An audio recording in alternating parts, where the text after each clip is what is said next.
Let's go, bro. And especially if you're going to be doing a storytelling song like that, where you're like the whole song is one event. Like that's very difficult to do. There's a couple reasons why it's difficult to do.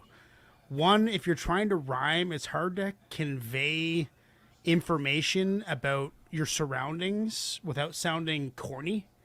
It's very easy to sound like an idiot while you're trying to rhyme about a surrounding and really bring people into the story. It's because the rhyming pattern is what because you're having to rhyme the whole time you're telling the story, and the need to rhyme dilutes the value of the story. That's what I'm trying to say. Your rhymes aren't perfect. Finding the perfect word to rhyme with another word is how you increase the detail of your story. And sometimes people's rhyme ability is not equipped for that. So they just do flex bars. So they bump up a flex bars or mostly flex bars. That's the comparison that I'm going to use. But it's really hard to put together rhymes to tell a story that detailed and that chill and that vivid storytelling. And I felt like I was right there, like outside on the street with them. Like I felt like I was in the crew.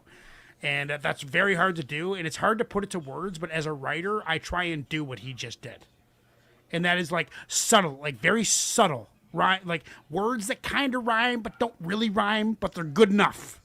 Instead of making it rhyme perfectly, I'm gonna just kind of like maneuver my cadence and make these words work We together. call that poetic license.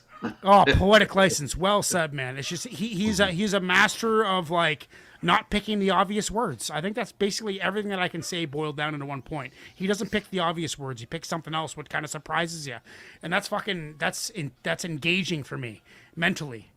So I'm going to give that a solid 9. I could listen to that any day of the week. That guy's awesome. Ignacio, what do you say?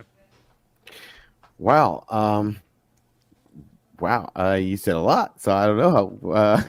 I was trying to figure out what I was saying as I was saying. Trying to figure out what you were saying. Yeah.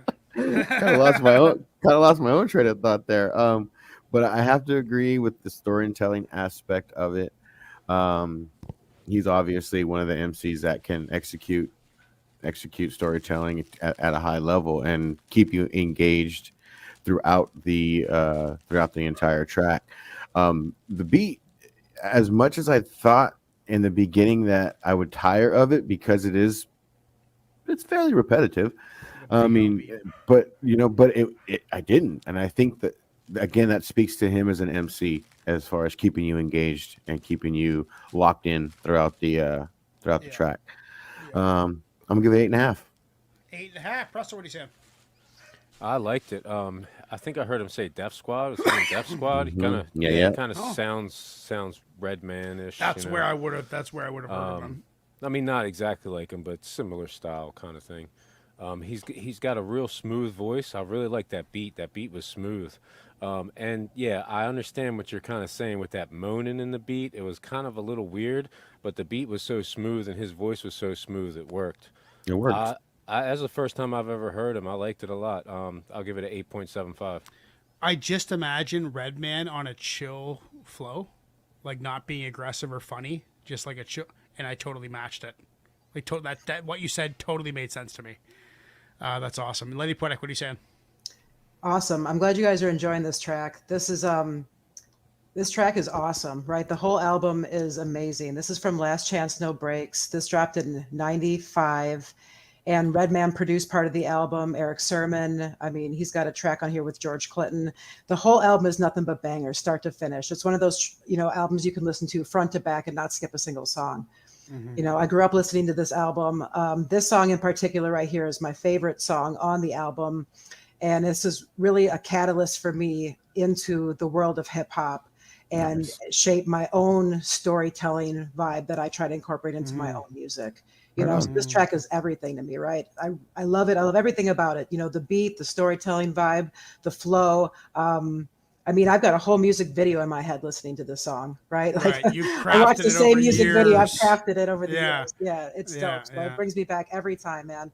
So, I mean, it doesn't get better than this for me. This is a 10 for me. So, have you ever thought about getting into like kind of like making videos, like taking a song and making a cool video of it?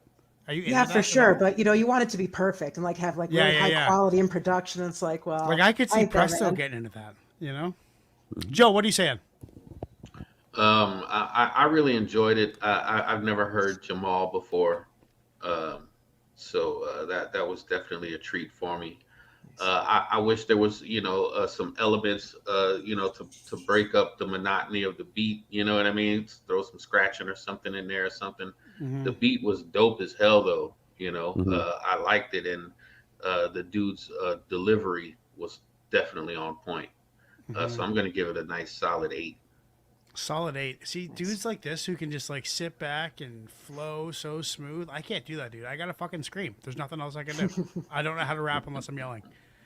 100% say yes. That is going on the playlist right there. End that poll. Let's get into the